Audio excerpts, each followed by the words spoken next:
Selamat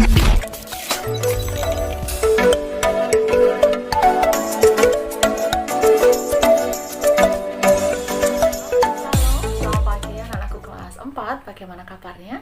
Tentunya anak-anak tetap semangat. Nah, untuk pembelajaran kita pada pagi hari ini, kelas 4 masih melanjutkan di materi 2, yaitu Allah hadir dalam hidup manusia. Yuk mari kita mau belajar. Nah, meskipun merasa takut dan sedih ketika Tuhan Yesus berdoa di Taman Getsemani ini ya, Tuhan tetap taat terhadap kehendak Bapa untuk menanggung dosa manusia. Jadi Tuhan Yesus tetap pada pendiriannya, yaitu apa? Setia, taat kepada kehendak Bapa untuk menjadi apa? Juru selamat. Murid-muridnya, jadi ketika Tuhan Yesus berdoa di Taman Getsemani, dia mengajak 3 muridnya, yakni Petrus, Yakobus, dan Yohanes. Diajaknya ya, yang menemaninya. Nah, tidak sanggup menahan kantuk yang menguasai mereka. Jadi, ketika Tuhan Yesus mengajak 3 muridnya ini, Petrus, Yakobus, dan juga Yohanes, menemaninya supaya menemani untuk berdoa. Tetapi apa yang dilakukan? 3 orang muridnya ini malah tidur karena tidak kuasa menahan kantuk yang begitu berat, sehingga mata mereka tetap merem ini ya. Nah, ketika dilihatnya Tuhan Yesus ya, muridnya ini sedang tidur, maka dibangunkan. Ayo bangun, berdoa. Nah, kemudian Tuhan Yesus berdoa kembali. Murid-muridnya bagaimana? Tidur lagi. Nah, ketika dilihat Tuhan Yesus, dibangunkan lagi.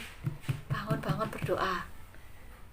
Nah, ketika Tuhan Yesus berdoa, muridnya ini yang 3 tadi tidur lagi. Nah, ketika dilihat Tuhan Yesus, muridnya ini, maka dibiarkan tidur, karena Tuhan tahu mungkin apa mereka lelah, mungkin karena terlalu kantuk yang berat, jadi dibiarkan. Nah, Tuhan Yesus berdoa dengan rasa yang teramat sedih di dalam hatinya. Tuhan Yesus tahu bahwa sebentar lagi dia akan menjalankan tugasnya, menjalankan misinya, yakni menjadi seorang juru selamat. Berarti harus apa? Harus mati, menjadi tebusan bagi banyak orang. Ya, tetapi Tuhan Yesus tetap pada pendiriannya. Dia tetap setia, patuh, taat kepada Bapa. Nah, ada seorang malaikat ya yang meneguhkan Tuhan Yesus, memberi semangat begitu ya. Nah, kita mungkin juga pernah merasa sedih dan takut ketika menghadapi berbagai macam masalah. Kita merasa bahwa kita seorang diri. Dalam keadaan seperti ini, tentu kita ingat bahwa Tuhan tidak pernah meninggalkan kita. Tuhan selalu menyertai dan memberkati kita. Tuhan pasti memberi kekuatan agar kita mampu menghadapi semua peristiwa. Benar sekali ya anak-anak ya. Pertolongan Tuhan tepat pada waktunya. Datang pada Tuhan dalam doa dan permohonan yang tulus. Dia pasti mendengar dan memberikan yang terbaik bagi anak-anaknya karena Allah Maha Hadir.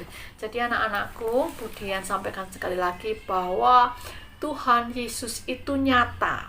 Walaupun tidak kasat mata, tetapi Tuhan Yesus itu Maha Hadir. Tuhan Yesus ada di dalam sini, di dalam hati kita. Tuhan Yesus senantiasa menyertai di sepanjang kehidupan kita. Jadi ketika kita merasa khawatir, mungkin gelisah, mungkin takut, sedih, mari kita datang kepada Tuhan. Kita mohon pertolongan Tuhan, karena pertolongan Tuhan itu tidak pernah terlambat. Pertolongan Tuhan itu tepat pada waktunya. Amin ya. Nah, ketika anak-anak merasa sendiri begitu ya, merasa seorang diri, ditinggalkan teman-teman mungkin, ingatlah bahwa ada seorang sahabat, yaitu Tuhan Yesus, yang senantiasa setia menemani kita, baik dalam keadaan susah maupun keadaan senang, bahagia, gitu ya. Nah, Tuhan menciptakan manusia itu memang secara berbeda-beda, baik secara jasmani maupun rohani. Perbedaan secara jasmani atau fisik adalah perbedaan bentuk tubuh, warna kulit, rambut, Perbedaan rohani diantaranya sikap, sifat, karakter, dan sebagainya. Jadi Tuhan memang menciptakan perbedaan di antara manusia. Supaya apa? Supaya manusia ini bisa saling melengkapi, bisa saling bekerja sama, bisa saling menghargai, menghormati antara satu dengan yang lainnya.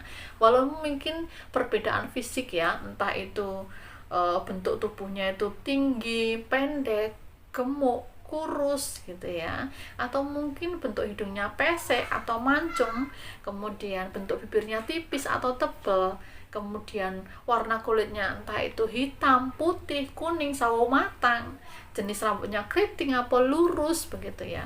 Tetapi semuanya itu Tuhan tetap mengasihi manusia. Tuhan memiliki tujuan yang indah, yaitu supaya manusia tetap saling hidup berdampingan dengan rukun.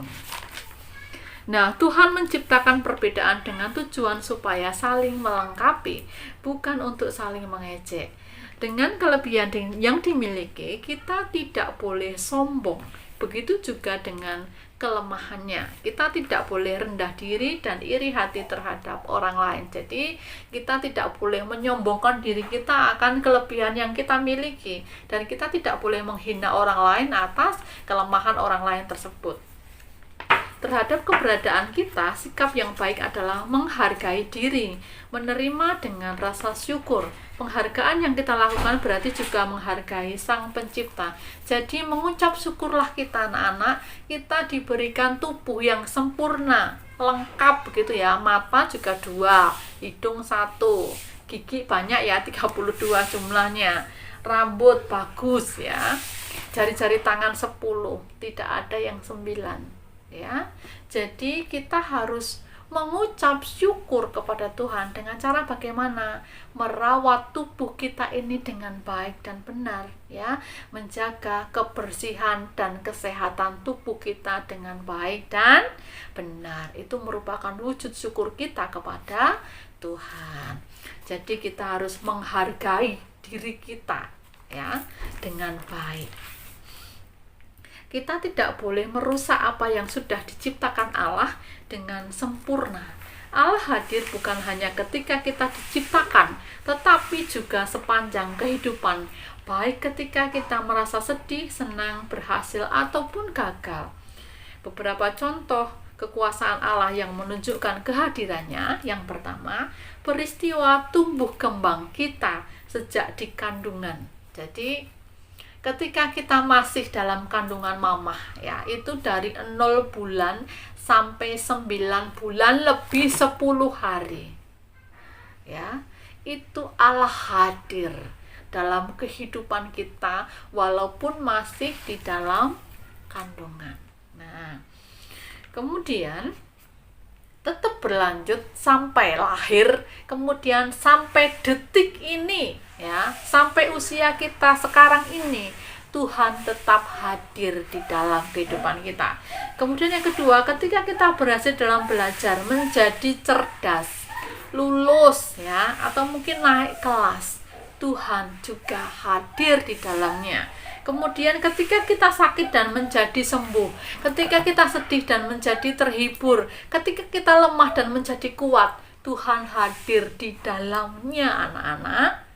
Ya, karena Tuhan Yesus teramat sangat baik di dalam kehidupan kita.